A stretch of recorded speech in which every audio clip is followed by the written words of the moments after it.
ಒಂದೇ ಒಂದು ಚಪಾತಿ ಇದಿಷ್ಟೇ ಇಷ್ಟೈತೆ. ಇಷ್ಟು ತಿಂದ್ರೂ ಸಮಾಧಾನ ಆಗಲ್ಲ, ಏನಿಲ್ಲ. ಯಪ್ಪ ಇವ್ರೊಂದು ಸ್ವಲ್ಪ ಊಟಕ್ಕೆ ಇಡೋದಕ್ಕೆ ಬಂಡಾಟ. ಒಂದೆರಡು ಚಪಾತಿ ಹೆಚ್ಚೆ ಒಸೆಯೋದಕ್ಕೆ ಕಷ್ಟ. ಒಂದೇ ಒಂದೈತೆ ಎಲ್ಲರೂ ತಿಂದು ಲಾಸ್ಟಿಗೆ ಒಂದೇ ಇರೋದು ಅಂತ ಹೇಳಿ ನನಗೆ ಕೊಡ್ತಾರಲ್ಲ. ಎಷ್ಟು ಬೇಜಾರಾಗುತ್ತೆ. ಒಬ್ರು ಮನೆಯಾಗಿದ್ದರೆ ಇಷ್ಟೇ, ಮತ್ತೆ ಒಬ್ರು ಮನೆಗೆ ಬಂದಮೇಲೆ ಒಂದೇ ಒಂದು ಚಪಾತಿ ತಿಂದು ಸಾಯಂಕಾಲ ಗಂಟೆ ಹೆಂಗಪ್ಪ ಇರೋದು ಹಂಗಾಗೈತೆ. ಹೋಗ್ಲಾಗ ಸ್ವಲ್ಪ ಅನ್ನನಾದರೂ ಮಾಡಿದರೆ ಊಟ ಮಾಡ್ತಿದ್ದೆ, ಅನ್ನನೂ ಮಾಡಿಲ್ಲ, ಏನಿಲ್ಲ. ಸ್ವಲ್ಪ ಹೆಚ್ಚೆಗೂ ಅನ್ನ ಮಾಡಲ್ಲ. ರಾತ್ರಿನೂ ಸ್ವಲ್ಪ ಹಂಗೆ ಸಾಲ್ದು ಬರೋ ಥರ ಮಾಡ್ತಾರೆ. ರೈಸ್ ಎಲ್ಲನ ಯಾವ್ದು ನೋಡಿದ್ರೂ ಕಡಿಮೆ ಮಾಡ್ತಾರೆ. ಯಪ್ಪ ತಿಂಬಕ್ಕೆ ಇದು ಮಾಡ್ತಾರಲ್ಲಪ್ಪ ಇವ್ರ ಮನೆಯಾಗೆ. ಊಟಕ್ಕೆ ಇಡೋದು ಕಷ್ಟ. ರಾತ್ರಿ ಅನ್ನನಾದರೂ ಇದ್ದಿದ್ರೆ ಸ್ವಲ್ಪ ಉಣ್ತಿದ್ದೆ. ರಾತ್ರಿ ಅನ್ನನೂ ಇಲ್ಲ, ಏನೂ ಇಲ್ಲ. ರಾತ್ರಿ ಹೊತ್ನಾಗೇನೆ ಒಂದು ಹೊಗಳು ಬಿಡಲ್ಲ, ಹಂಗೆ ಮಾಡ್ತಾರೆ. ಎಲ್ಲ ಬೋಳ್ದು ಇಕ್ಕೊಂಡು ಉಂಬಂಗೆ ಮಾಡ್ತಾರಲ್ಲ, ಹೆಂಗೆ ಮಾಡ್ತಿದ್ದಾರೆ ಇವರು. ಯಪ್ಪ ಒಂದೇ ಒಂದು ಚಪಾತಿ ಎಲ್ಲರೂ ತಿಂದವ್ರು. ನಾನು ಮುಂಚೆಗಾದರೂ ತಿಂದಿಲ್ಲ, ಹೋಗತ್ತೆ ಹೊಟ್ಟೆ ಹಸುವಾಗೈತಿ. ಒಂದೇ ಕಣಮ್ಮ ಸ್ನೇಹ ಇರೋದು ಚಪಾತಿ ಸಾಕಾಗುತ್ತಾ? ಹೆಂಗೆ ಬೇಕು ಅಂತ ಹೇಳೋಣ ಇವ್ರಿಗೆ. ಅದೇ ಇನ್ನೊಂದಿದ್ರೆ ಬೇಕಾಗಿತ್ತು ದೊಡಮ್ಮ. ಆಯ್ತಾ ಇನ್ನೊಂದಾಗಿದ್ರೆ ಸಾಕಾಗಿತ್ತು.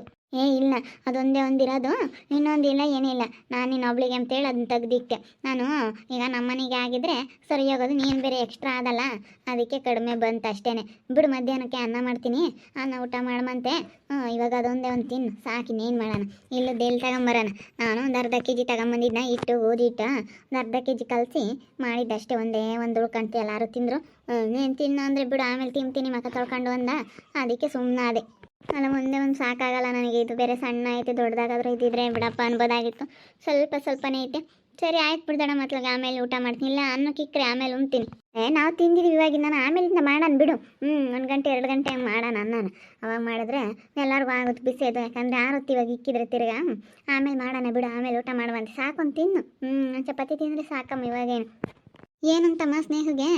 ಏನಿಲ್ಲ ಕಣಮ್ಮ, ಅದೇ ಚಪಾತಿ ಮಸ್ತಿದ್ನ ಎಲ್ಲ ಖಾಲಿ ಆದವು. ಅವಳು ತಿಂದಿರಲಿಲ್ಲ, ಇನ್ನೊಂದೇ ಒಂದು ಐತೆ. ಅದಕ್ಕೇನೆ ಒಂದೇ ಒಂದು ಐತೆ ಕಣಮ್ಮ. ನಮಗೆ ಆದರೆ ಸಾಕಾಗುತ್ತೆ. ನೀನು ಎಕ್ಸ್ಟ್ರಾ ಅದಲ್ಲ ನಮ್ಮ ಮನೆಯಾಗೆ, ಅದಕ್ಕೆ ನಮಗೆ ಅರ್ಧ ಕೆ ಜಿ ಹಿಟ್ಟು ಕಲಿಸಿದ್ರೆ ಮಸ್ತಾಗುತ್ತೆ. ನಾನು ನನ್ನ 3-4, ಇವಳೊಂದು 4, ನನ್ನ ಅಳಿಯ ಒಂದು 5, ನಮ್ಮ ಅಯ್ಯಪ್ಪನ 4-5, ಹಿಂಗೆ ಎಲ್ಲರಿಗೂ ಸರಿಯಾಗಿಬಿಡುತ್ತೆ. ನೀನೊಬ್ಳು ಎಕ್ಸ್ಟ್ರಾ ಅದಲ್ಲ, ಅದಕ್ಕೆ ನಾನೊಂದು ಸ್ವಲ್ಪ ಹೆಚ್ಚಾಗಾದ್ರೆ ಕಲಿಸ್ಲಿಲ್ಲ, ದುಡ್ಡು ಇರಲಿಲ್ಲ. ನಾನೊಂದು ಅರ್ಧ ಕೆ ಜಿ ತಂದು ಕಲಿಸ್ದೆ ಅಷ್ಟೇ. ಬಿಡತ್ತೆ. ಆಮೇಲೆ ತಿನ್ನುವಂತೆ ಇದ್ರೆ ಕೊಡಮ್ಮ. ಇನ್ನೊಂದ ತಿಂಬಿ 2 ಕೊಡು. ಒಂದು ಆಗಲ್ಲ ಕಣಮ್ಮ. ಇಲ್ಲ ಕಣಮ್ಮ, ಇದ್ದಿದ್ರೆ ಕೊಡ್ತಿದ್ದೆ, ಆವಾಗಲೇ ತಿಂದಿದ್ರತ್ತ ಅದ್ರಾಗನ ಕೊಡ್ತಿದ್ದೆ ಒಂದು. ನಾವೆಲ್ಲ ತಿಂದ್ವಿ. ಬಿಡತ್ಲಾಗ ಸಾಕು, ಇನ್ನೇನು ಮಾಡೋಕ್ಕಾಗೋದು. ಬಿಡ್ದೋಡಮ್ಮ ಸಾಕು. ಅಲ್ಲ ಪಾಪ ಆಗಲ್ಲ, ಏನು ಮಾಡ್ತೀಯ? ಎಕ್ಸ್ಟ್ರಾ ಅದಲ್ಲ ಸ್ನೇಹ ನೀನು ನಮ್ಮ ಮನೆಯಾಗೆ. ಅದಕ್ಕರ್ಧ ನಮ್ಮ ಅಮ್ಮ ಮರೆತು ಬಿಡುತ್ತೆ. ನಮ್ಗೆ ಎಷ್ಟು ಬೇಕೋ ಅಷ್ಟೇ ಮಾಡ್ಕೊಂತಿದ್ವಾ. ನೀನು ಎಕ್ಸ್ಟ್ರಾ ಆಗಿರೋದಕ್ಕೆ ಸ್ವಲ್ಪ ಎಕ್ಸ್ಟ್ರಾ ಮಾಡೋಕ್ಕೋದ್ರೆ ಸಿಲ್ಗ ಎಲ್ಲಿ ಜಾಸ್ತಿ ಆಗುತ್ತೆ ಅಂತ ಅಷ್ಟೇ ಮಾಡುತ್ತೆ. ಅದ್ರಾಗೆ ಅನುಸರಿಸ್ಕೊಂಡು ತಿಂಬನ ಅಂತ ಹೇಳಿ ಸುಮ್ಮನೆ ವೇಸ್ಟ್ ಮಾಡಿದ್ರೆ ಏನಕ್ಕೆ ಬಂದಂಗೆ ಹೇಳು. ಚಪಾತಿ ಎಲ್ಲ ಆರಿದ್ರೆ ತಿನ್ನೋಕ್ಕಾಗಲ್ಲ, ಬಿಸಿ ಬಿಸಿ ತಿಂದ್ರೇ. ಅದಕ್ಕೆ ಜಾಸ್ತಿ ಒಸೆಯೋದಕ್ಕೆ ಹೋಗಿಲ್ಲ ನಮ್ಮ ಅಮ್ಮ. ಬಿಡತ್ಲಾಗಿನ ಏನು ಮಾಡೋಕ್ಕಾಗುತ್ತೆ. ಅದೊಂದು ತಿನ್ನು, ಆಮೇಲೆ ಮಧ್ಯಾಹ್ನಕ್ಕೆ ಅನ್ನ ಉಣ್ಣುವಂತೆ. ನಾನು ತಿರ್ಗಾ ವಾರಿದ್ರೆ ತಿನ್ನೋಕ್ಕಾಗಲ್ಲ ನಮಗೆ. ಅದು ಎಷ್ಟು ಬೇಕೋ ಅಷ್ಟೇ ಮಾಡ್ಕೊಂಬಂದು ನಾವು ಸ್ವಲ್ಪನೂ ವೇಸ್ಟ್ ಮಾಡಲ್ಲ. ಅನ್ನ ಆಗಲಿ ಏನೇ ಆಗಲಿ ನಾವು ಒಂದು ಸ್ವಲ್ಪನೇ ವೇಸ್ಟ್ ಮಾಡಲ್ಲ. ಅದಕ್ಕಾಗಿನೇ ಅದನ್ನು ನಾನೇ ತಿಂತಿದ್ದೆ. ಆಮೇಲೆ ನೀನು ಇದೆಯಾ ಅಂತ ನೆನೆಸ್ಕೊಂಡು ಅದೊಂದು ಇರಿಸ್ತೆ. ನಾನಿಲ್ಲಾಂದ್ರೆ ಅದ್ರಾಗೊಂದು ಇರಿಸ್ತಿದ್ದೆ, ನಾನು ಮರ್ತೇ ಬಿಟ್ಟೆ. ಆಮೇಲೆ ನಾನು ಚೆನ್ನಾಗಿತ್ತಾ ಪಲ್ಯನೂ ಚಪಾತಿಗೆ ಚೆನ್ನಾಗಿತ್ತ ಕಾಂಬಿನೇಷನು, ಅದಕ್ಕೆ ನಾನು ತಿಂದುಬಿಟ್ಟೆ. ಅಲ್ಲಿಗೂ ಒಂದು ದಿವಸ ಅನ್ಕೊಂಡೆ ಬಿಡು ಅವಳಿಗೆ ಒಂದೇ ಸಾಕು ಅಂತೇಳಿ, ಅದಕ್ಕೆ ಒಂದೇ ಇರಿಸ್ತೆ. ಬಿಡು ತಿನ್ನು, ಅವಳೇನೋ ಅಡ್ಜಸ್ಟ್ ಮಾಡ್ಕೊಂತಲ್ಲ ನಡಿಯಮ್ಮ. ಮತ್ತು ಅಡ್ಜಸ್ಟ್ ಮಾಡ್ಕೊಂಬ್ಲೇಬೇಕು, ಬಂದಿದ್ದಾಳೆ ಅಂದಮೇಲೆ ಅಡ್ಜಸ್ಟ್ ಮಾಡ್ಕೊಂಬ್ಲೇಬೇಕಮ್ಮ. ಒಬ್ರು ಮನೆಯಾಗೆ ನಾವಾದರೂ ಅಷ್ಟೇ, ನೀವಾದರೂ ಅಷ್ಟೇ, ಒಬ್ರು ಮನೆಗೆ ಹೋದ್ಮೇಲೆ ಅಡ್ಜಸ್ಟ್ ಮಾಡ್ಕೊಂಬ್ಲೇಬೇಕು. ಇವರೇ ನಿಂತಾರಾಗ್ಯವ್ರೆ. ಯಪ್ಪ ಒಂದು ಚಪಾತಿ ಹೊಸಿಯೋಕ್ಕಿಂತ ಮುಂದೆ ನೋಡ್ತಾರಲ್ಲ, ಯಪ್ಪ ದೇವ್ರೆ. ಎಂಥರ ಮನೆಗೆ ಬಂದಪ್ಪ ಅನ್ನಿಸ್ತೈತಲ್ಲ. ಇವರು ಫೋನ್ ನೋಡಿರೋಂಥರ ಮಾತಾಡೋರು, ಇವಾಗ ನೋಡಿದ್ರೆ ಒಂಥರ. ಯಪ್ಪ ಜನಗಳ ಬುದ್ಧಿನೇ ಒಂದೊಂಥರ ಅಪ್ಪ. ಮನಸ್ಸಿನಾಗ ಒಂದು ಬಾಯಾಗೊಂದು. ಅವಾಗ ಒಂಥರ ಮಾತಾಡ್ತಿದ್ರು ಫೋನ್ನ ಬಾಯಾಗೆ, ಆದರೆ ಇವ್ರ ಮನಸ್ಸಿನಾಗಿರೋದೇ ಬೇರೆ. ಅಯ್ಯಪ್ಪ ನಾವು ನೋಡ್ಕೊಂತೀವಿ ಬಾ ಹಂಗೆ ಹಿಂಗೆ ಅಂತಿದ್ದರು. ಒಂದಿಷ್ಟು ಊಟಕ್ಕೆ ಇಡೋದು ಬಂಡಾಟ ಅಲ್ಲಪ್ಪ ಇವರು. ಎಷ್ಟು ಊಟಕ್ಕಾಗಿನ ಎಷ್ಟು ಇದು ಮಾಡ್ತಾರೆ. ಸ್ವಲ್ಪ ಅನ್ನ ಒಂದು ತುತ್ತಿ ಹೆಚ್ಚಾಗಿ ಮಾಡೋದಿಲ್ವಲ್ಲ. ಯಪ್ಪ ದೇವ್ರೆ, ನಮ್ಮ ಮನೆಗಳಂಗೆ ನಮ್ಮ ಅಮ್ಮನೂ ಎಷ್ಟೊಂದು ಮಾಡುತ್ತೆ. ನಮ್ಮ ಶಾಂತಜ್ಜಿರ ಮನೆಯಾಗಂತೂ ಎಷ್ಟಿಷ್ಟೊಂದು ಮಾಡ್ತಿದ್ವಿ. ಇನ್ನೂ ಒಬ್ಬರು ಊಟ ಮಾಡೋಷ್ಟು ಹೆಚ್ಚಾಗೋದು. ಒಂದು ಮನೆ ಅಂದಮೇಲೆ ಒಬ್ಬರು ಊಟ ಮಾಡೋಷ್ಟು ಹೆಚ್ಚಾಗಿರ್ಬೇಕಂದ್ರೆ ರಾತ್ರಿ ಟೈಮಲ್ಲಿ ಯಾರೇ ಆಗಲಿ ಬಂದಿದ್ದಾರೆ ಅಂದ್ರೂ ಒಂದು ತುತ್ತು ಅದು ಅಕ್ಷಯ ಪಾತ್ರೆ ಅನ್ನೋದು ಖಾಲಿ ಆಗಬಾರ್ದು ಅಂತ ಹೇಳ್ತಾ ಇರ್ತಾರೆ. ಅದು ಖಾಲಿ ಆಗಬಾರ್ದು. ಮನೆ ಅಂದಮೇಲೆ ಸ್ವಲ್ಪ ಅನ್ನ ಮಿಕ್ಕಬೇಕು. ಸ್ವಲ್ಪ ಒಬ್ಬರು ಊಟ ಜಾಸ್ತಿ ಅಂದರೆ ಜಾಸ್ತಿ ಮಾಡಿ ಸುಮ್ಮನೆ ವೇಸ್ಟ್ ಮಾಡೋದಲ್ಲ. ಒಂದಿಷ್ಟು ಒಂದು ತುತ್ತು ನಾಯಿಗೆ ಹಾಕೋಕ್ಕಾದ್ರೂ, ನಾಯಿಗಳಿಗೆ ಹಾಕೋಕ್ಕಾದ್ರೂ ಒಂದು ತುತ್ತು ಹೆಚ್ಚಾಗಬೇಕು. ಮನೆ ಅಂದಮೇಲೆ ಒಂದಿಷ್ಟು ಅನ್ನ ಹೆಚ್ಚಾಗಿರಬೇಕು ಅಂತ ಹೇಳ್ತಾರೆ. ಅನ್ನ ಹಾಕಿದ ಮನೆ ಕೆಡಲ್ಲ, ಹೊಲ ಹಾಕಿದ ಗೊಬ್ಬರ ಕೆಡಲ್ಲ ಅಂತಾರೆ. ಆದರೆ ಈ ರೀತಿ ಕಂಜೂಸ್ ಮಾಡೋರ್ನೆಲ್ಲ ನೋಡಲಿಲ್ಲಪ್ಪ. ಯಪ್ಪ ಒಂದು ತುತ್ತು ಹೆಚ್ಚಾಗಿ ಮಾಡಲ್ಲ. ಅನ್ನ ಬಳ್ದು ಇಟ್ಕೊಂಡು ಉಣ್ಬೇಕು. ಇನ್ನೂ ಒಂದಿಷ್ಟು ಊಟ ಮಾಡಂಗಿದ್ರೂ ಅಲ್ಲಿಗೆ ಸಾಕು ಮಾಡೋಂಗಾಗುತ್ತೆ. ಇನ್ನೂ ಒಂದು ಇಡೀ ಹೆಚ್ಚಾಗಿ ಉಣ್ಣಂಗಿದ್ರೂ ಅಷ್ಟೇ ಇಷ್ಟು ಮುದ್ದೆ ಕಟ್ತಾರೆ. ಯಪ್ಪ ಹೆಂಗೆ ಮಾಡ್ತಾರೆ ಇವರು ಎಷ್ಟು ಇದ್ರಾಗೆ.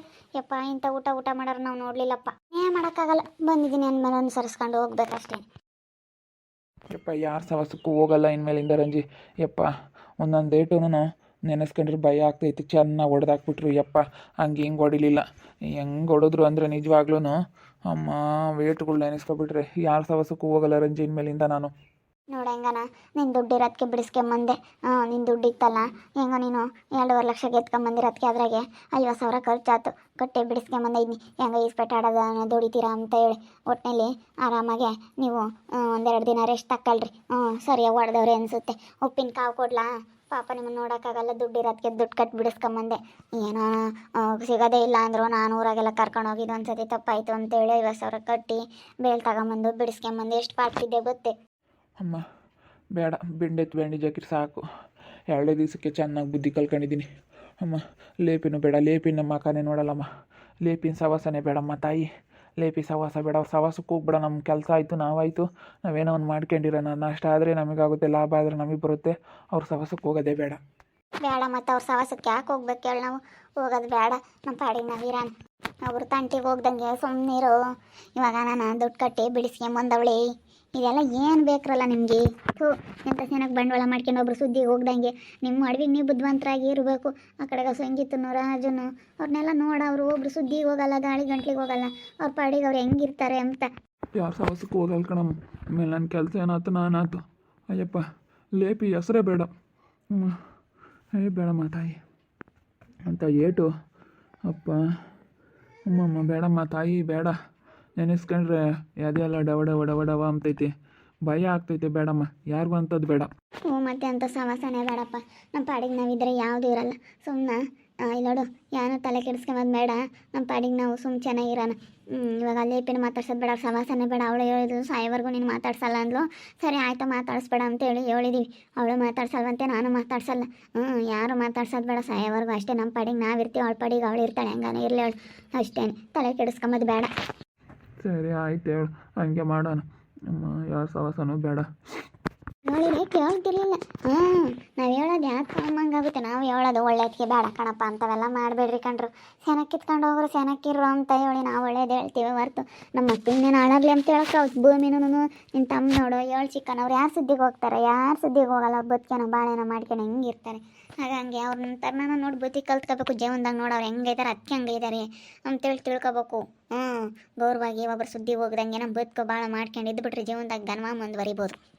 ನಾವು ಯಾವಾಗ ಕಂಡವ್ರು ಹಂಗೆ ಇದ್ದಾರೆ, ಅವ್ರು ಅದು ಮಾಡಿರಿ ಇದು ಮಾಡಿರಿ ಅಂತ ನಾವು ಬೇರೆಯವ್ರಿಗೆ ಯಾವಾಗ ಹೋಲಿಸ್ಕೊಂಡು ನಾವು ಬೇರೆಯವ್ರ ಥರ ಯಾವಾಗ ಇರೋದಕ್ಕೆ ಪ್ರಯತ್ನ ಪಡ್ತೀವ ಆವಾಗಲೇ ಹಾಳಾಗೋಗೋದು. ನಮ್ಮ ಬದುಕು ನಾವು ಅಚ್ಚುಕಟ್ಟ ಮಾಡ್ಕೊಂಡು ನಮ್ಗೇನು ಬೇಕು ಅದನ್ನು ನಾವು ಮಾಡ್ಕೊಂಡು, ನಮ್ಗೇನು ಬೇಕು ಅದನ್ನು ತಂದ್ಕೊಂಡು ನಮ್ಮ ಕೆಲ್ಸಕ್ಕೆ ನಾವು ಜವಾಬ್ದಾರಿಯಿಂದ ಮಾಡಿದ ನಮ್ಮ ಕೆಲಸನ ಘನವಾಗಿರ್ಬೋದು. ಯಾರು ತಗೊಂಡು ರೂಪಾಯಿ ಕೈ ಸಾಸ್ದಂಗೆ ಘನವಾಗಿರ್ಬೋದು.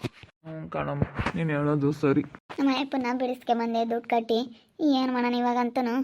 ಇವಾಗ ಲೇಪಿ ಸುದ್ದಿಗೆ ಹೋಗಲ್ಲ ಅಂತ ಹೇಳ್ತೈತಿ. ದುಡ್ಡು ಇರೋದ್ಕಂತೂ ಕಟ್ಟಿ ಬಿಡಿಸ್ಕೊಂಬಂದೆ. ಹೆಂಗ ಮೊನ್ನೆ ಹಬ್ಬದಾಗೆ ಇಸ್ಪೆಟ್ಟಾಡಿ ಎತ್ಕೊಂಬಂದಿತ್ತು ನಮ್ಮ ಅಯ್ಯಪ್ಪ. ಇರೋದ್ಕಂತೂ ಬಿಡಿಸ್ಕೊಂಬಂದು ಇಲ್ದಿದ್ರೆ ಎಲ್ಲಿ ತರಬೇಕಾಗಿತ್ತು. ಇವತ್ತು ನೋಡು ಸಿಂಧು ಎಷ್ಟು ಬೇಜಾರು ಮಾಡ್ಕೊಂಡೋಳೆ. ದುಡ್ಡಿಲ್ಲ ನನ್ನ ಗಂಡು ಬಿಡಿಸ್ಕೊಂಬರೋಕ್ಕೆ ಅಂತೇಳಿ. ನೋಡ್ತಾ ಇರಿ, ಏನೇನು ಆಗ್ಬೋದಂತ ಮುಂದಿನ ಭಾಗದಲ್ಲಿ ನೋಡ್ತಾ ಇರ್ರಿ. ಹಾಗೆ ವಿಡಿಯೋ ಬಗ್ಗೆ ನಿಮ್ಮ ಅಭಿಪ್ರಾಯನ ಕಮೆಂಟ್ ಮಾಡಿರಿ. ಹಾಗೆ ವಿಡಿಯೋ ಇಷ್ಟ ಆಗಿದ್ರೆ ಲೈಕ್ ಮಾಡಿ, ಶೇರ್ ಮಾಡಿ. ಇನ್ನು ನಮ್ಮ ಚಾನಲ್ನ ಯಾರು ಸಬ್ಸ್ಕ್ರೈಬ್ ಮಾಡ್ಕೊಂಡಿಲ್ಲ, ತಪ್ಪದೆ ಕೂಡಲೇ ಸಬ್ಸ್ಕ್ರೈಬ್ ಮಾಡ್ಕೊಳ್ಳಿ. ಓಕೆ ವೀಕ್ಷಕರೇ, ಧನ್ಯವಾದಗಳು.